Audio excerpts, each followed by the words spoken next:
they've been like this forever. And we were concerned that these guys couldn't run over 3 or 4 laps. And they're pulling away. It's now 2.2 seconds back to the 5th place car.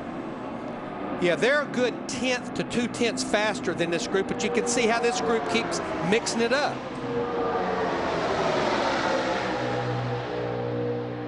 And a little while ago, we said Jeff Burton had the car that could win this race.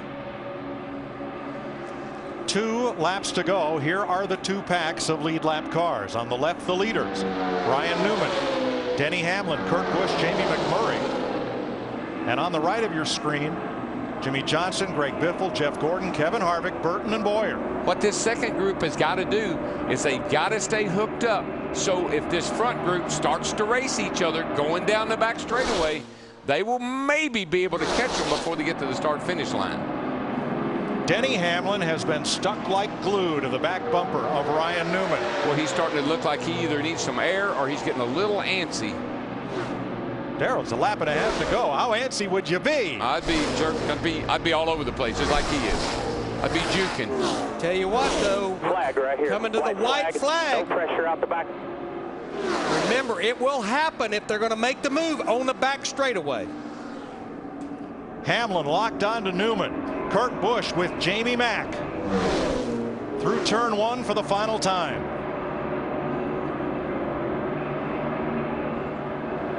Here we go. He's in your tire tracks. When you go, he's pushing. Now it's go time. There we go. They're looking. They're looking. Can't make it. Can't make it happen. Newman, the runner-up in 2005. Can't make it happen. Has about 2,000 feet to the finish line to win the Bud Shootout for the first time. Hamlin low, Busch up high. Here they come. 3 wide to the stripe, and the winner is 3 wide. probably Kurt wide. Busch, because Denny Hamlin went below the yellow line. Yeah, that was definitely, he advanced his position by being out of bounds. There's no question on that one. It is legal for Newman to run him down to the line, and Hamlin probably had one of 2 choices: go below the line or wreck Ryan Newman. Who will go to victory lane? That is the question NASCAR officials will decide for us. From the Goodyear blimp, let's have a look at the run to the checkered flag.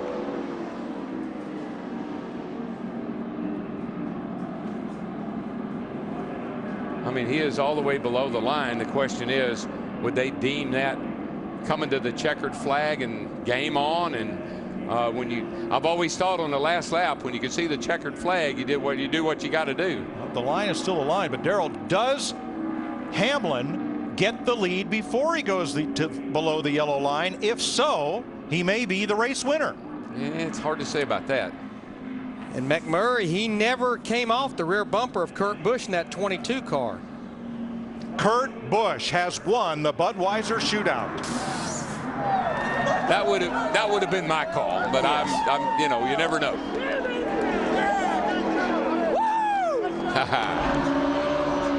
First shootout win in his 8th start. We said earlier he's never won Daytona. Now he has. He has never won a restrictor plate race of any kind. Pretty good way to start a new relationship with a new car number, new paint job, and a winning attitude. And he's going to need. Just leave me a little bit of quarter panel on that thing. I got to bring it back down here. He might need a couple new tires. Kurt Busch has become the 19th different driver to win the Budweiser Shootout. The Shell Pennzoil colors get to go to victory lane for the 2nd, or is it 3rd year in a row? 3rd year in a row. 3rd year in a row.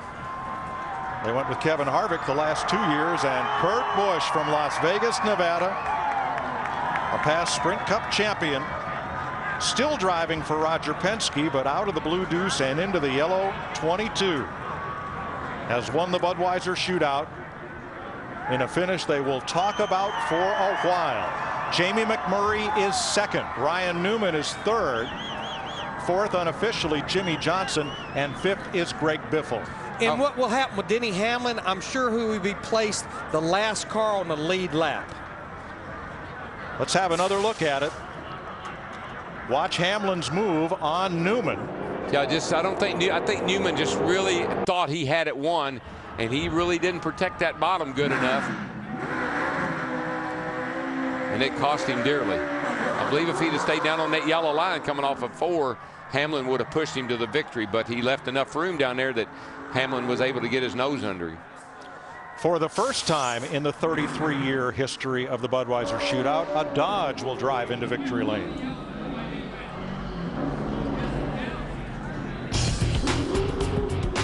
A lot of two-car tango, a little bit of controversy right at the finish. Yeah, we're back. It's Daytona.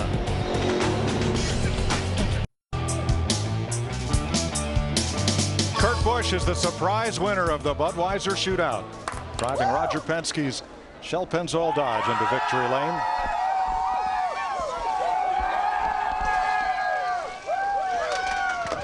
His first restrictor plate win of any kind, Daytona or Talladega, and Matt Yoakum's there to greet him. New paint scheme, new number, and new real estate. Thank you, my friend. For Kurt Busch, victory lane at Daytona. What does this mean? Oh, this is unbelievable. I mean, to experience victory lane here, no matter what the race is, it's very special. And I just got to thank my motor department, Jamie McMurray. I mean, those guys, they stuck with us. He had an unbelievable amount of power to push us and kept us in the mix. And when you have a friend like that in this two-car draft, that's what it takes. It's an unbelievable experience to try to manage the cars in front, the car behind, and this whole new game of Daytona. So I just got to thank Shell and Pennzoil for believing in us, coming over to Penske, believing in me. I mean, it's a great way to start off with an awesome relationship, and to have this Dodge pull into victory lane. We know we're outnumbered by the competition, but to have my teammate in McMurray today, I think that's what it's going to be. I'm going to call it teammate of the day, and McMurray was my man. All right, he started the night out as a Lone Ranger. He found a wingman and then found victory lane. Steve? Matt with Denny Hamlin. Denny, tell us about the end of the race and the decisions you had to make. Yeah, you got to. I mean, you know, that yellow line's there to protect us and the fans and the stand safety, and you know, I just chose to take the safer route. You know, a win in a shootout's not worth you know, sending the 39 through the grandstands. And for me, this fast is what we're running. If I get into his left rear, that car will go airborne. So for me, it's just it was a tough position. I probably should have went high just to avoid that whole thing. But just, you know, I was faced with a decision, and obviously I didn't want to have contact with 39.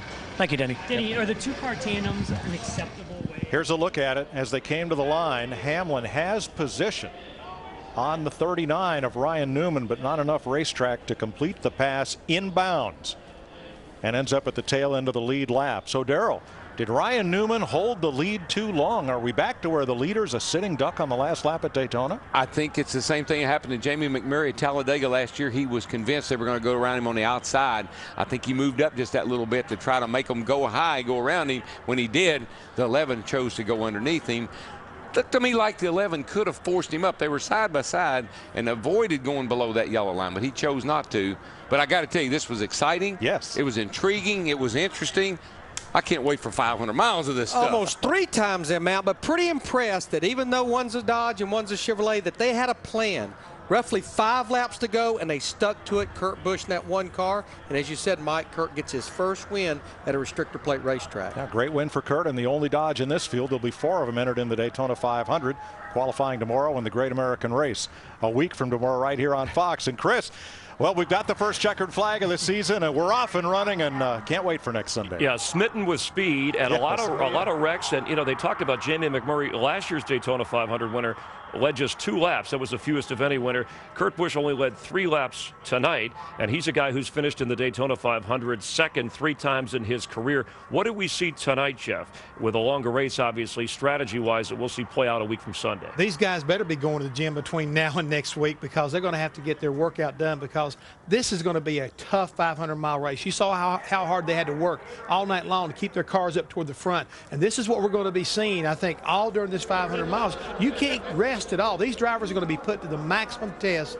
The speeds that we're seeing, having to think, having to try to think. I mean, every move that they're making around these racetracks today, you can't ride. I mean, it's going to be wild. And the irony, Kurt Busch in 2008, Ryan Newman was his teammate. Right. He pushed Newman across for a Daytona 500 win, and the guy who pushed tonight, and you heard Kurt talk about it, was Jamie McMurray, not teammates, and he is standing by with our Dick Bergman. Well, Jamie McMurray, first in last year's Daytona 500, second tonight. How different is this track from last year?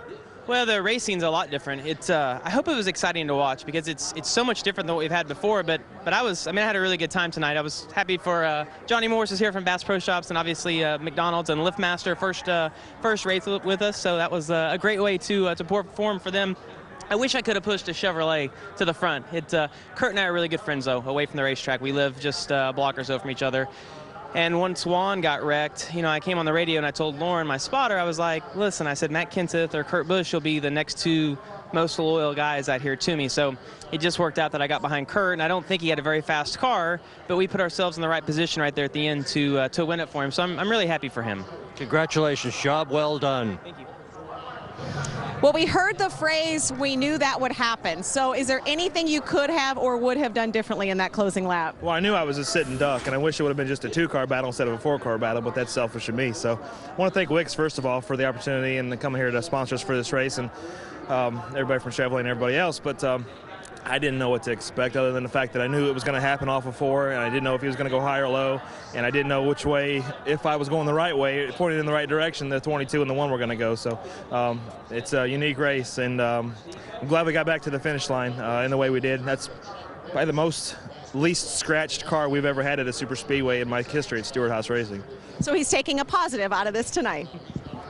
Thanks, Krista, the former winner of the Great American Race. And here's one who wants to be a week from Sunday. Remember, it was Kurt Busch who last March in Bristol, when he lost out to Jimmy Johnson, those 5 straight championships, who said, I'd rather lose to any other team out there than to the 48. So maybe Kurt Busch has the spunk that it takes to take on Jimmy Johnson once we start rolling a week from Sunday here. NASCAR on Fox. Coming up next on Fox, late local news, and then Fringe after that.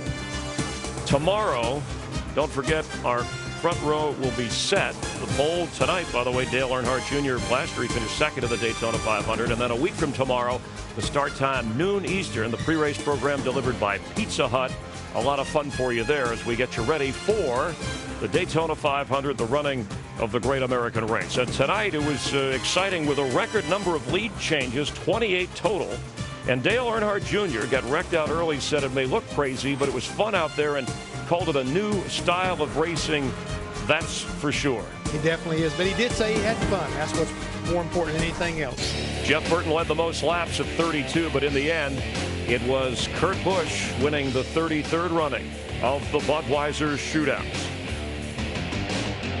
For Darrell, Larry, and Mike, Steve, Krista, Matt, Dick, Jeff Hammond, I'm Chris Myers. This was a Barry Landis production, directed by Artie Kempner. We hope you joined us Sunday here from Daytona, and a week from Sunday for the Great American Race.